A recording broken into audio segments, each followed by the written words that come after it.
Vítejte u našeho dnešního ponoru do světa financí.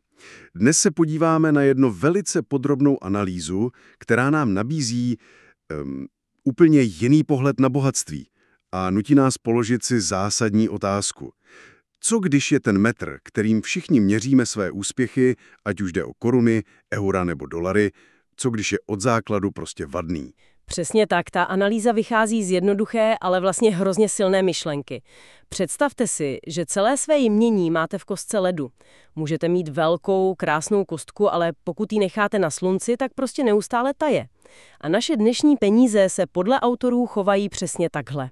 To je silný obraz, takže cílem je pochopit, jak se na naše investice, ať už do akcií nebo nemovitostí, dívat optikou něčeho, co netaje. Přesně. Dobře, tak pojďme rovnou na věc. Analýza začíná u aktuálního dění. Média teď často řeší, že cena zlata mírně klesla z nedávných maxim. Proč to ale zkušené investory zdánlivě vůbec neznervozňuje? No, protože oni se dívají na úplně jiný film.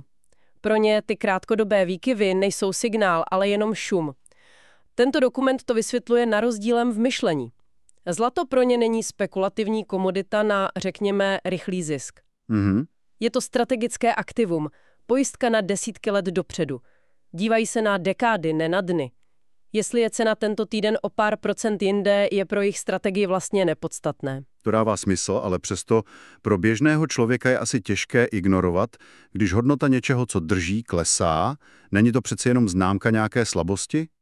Z krátkodobého hlediska to tak může vypadat, to ano, ale analýza ukazuje, že tyhle poklesy mají i takový ozdravný efekt.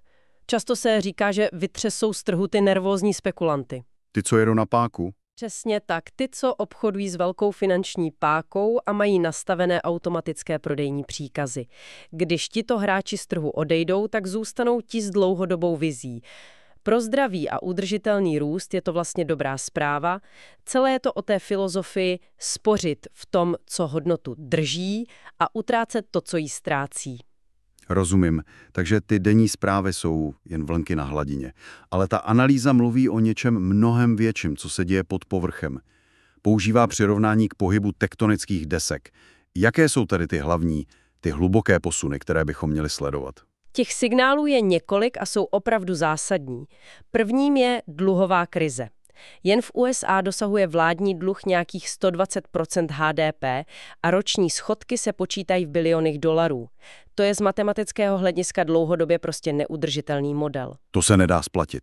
Přesně. Druhým je fenomén dedolarizace. Stále více zemí v čele se skupinou BRICS. Jen na chvíli odbočím pro posluchače, kteří to nesledují denně.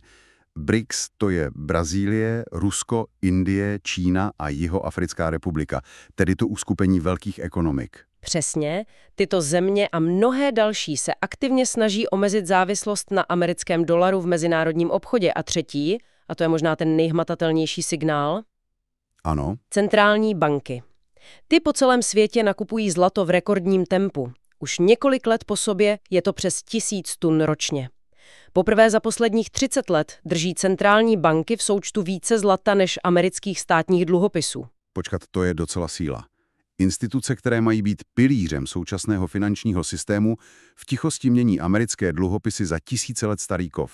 To je velmi, velmi silné sdělení. Je to jasný signál nedůvěry v budoucnost tohoto systému a od těch největších a nejinformovanějších hráčů na trhu. A jak ten dokument připomíná, není to v historii nic nového. Jasně, starověký Řím. Přesně. Starověký Řím také postupně snižoval obsah stříbra na svých mincích, aby mohl platit armádu a sociální programy. Skončilo to kolapsem měny. Nebo známá hyperinflace ve Výmarské republice ve 20. letech. Historie se sice neopakuje jedna ku jedné, ale často se, jak se říká, římuje. Vždycky, když se vlády dostanou do dluhové pasty, sáhnou ke znehodnocení měny. Dnes tomu elegantně říkáme kvantitativní uvolňování. Dřív se tomu říkalo prostě tisk peněz. Výsledek je ale stejný. Ano. A to nás vrací k té tající kostce ledu. Přesně tak. Právě proto analýza tvrdí, že ten největší mentální posun, který musíme udělat, je přestat měřit své bohatství v korunách nebo dolarech.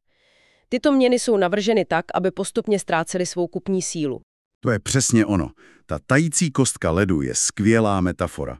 I když se číslo na našem bankovním účtu nemění nebo dokonce roste, tak hodnota toho, co si za něj můžeme koupit, se neustále zmenšuje. Vidíme to přece všichni v obchodech. Je to princip, který popsal už v 16. století Thomas Gresham. Jeho zákon říká, že špatné peníze vytlačují z oběhu ty dobré. Lidé instinktivně utrácejí peníze, které ztrácejí hodnotu, ty špatné, a snaží se hromadit a šetřit si ty, které si hodnotu drží, ty dobré. Dnes jsou těmi špatnými tajícími penězi naše státní měny. Těmi dobrými, které prověřila historie, jsou zlato a stříbro.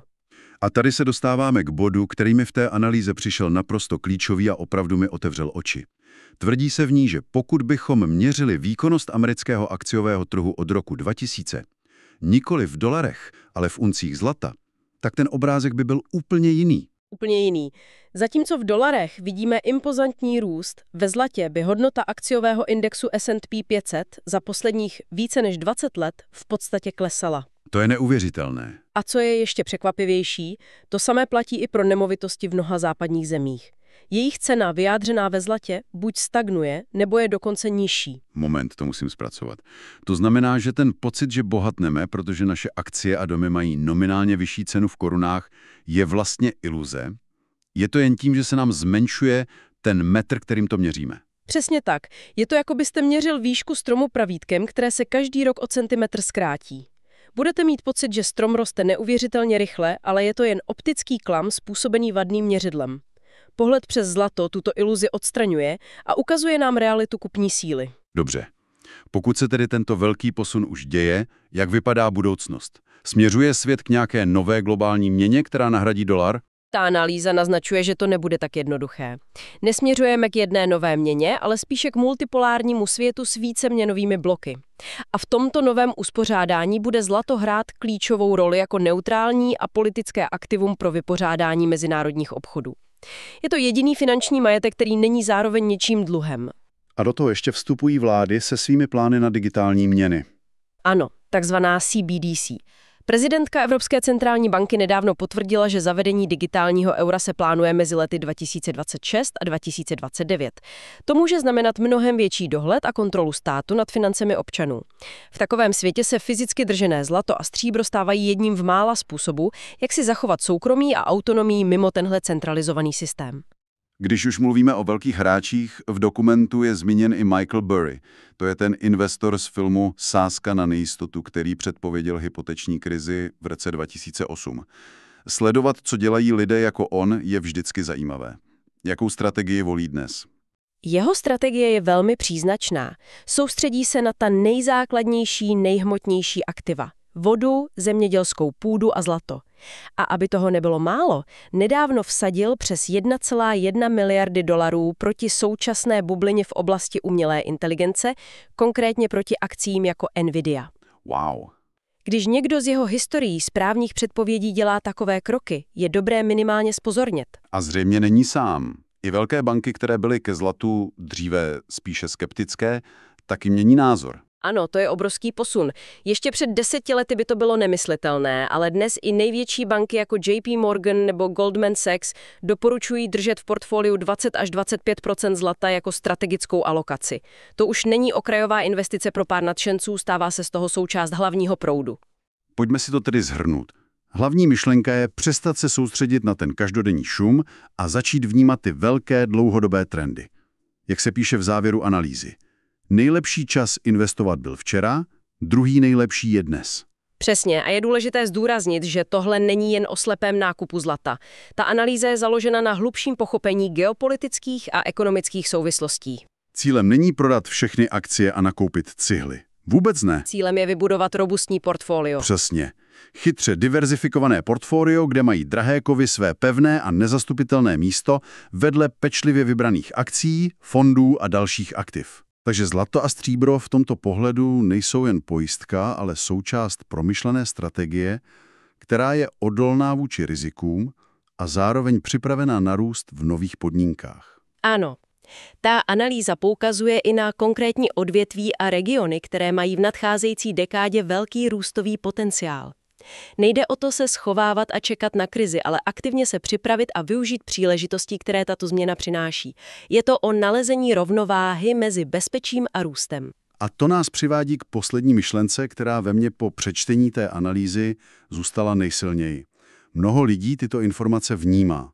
Cítí, že se něco děje. Vidí, jak jim inflace požírá úspory. A přesto váhají. Nechávají peníze na účtech, kde prokazatelně ztrácejí hodnotu, nebo naopak sázejí všechno na jednu kartu, ať už jsou to jen technologie nebo jen nemovitosti. A ten dokument si klade otázku. Proč? Na co lidé čekají? Je to skutečně psychologická záhada. Možná je to strach z neznámá, nebo prostě jen síla zvyku. Ale ta analýza to rámuje jinak.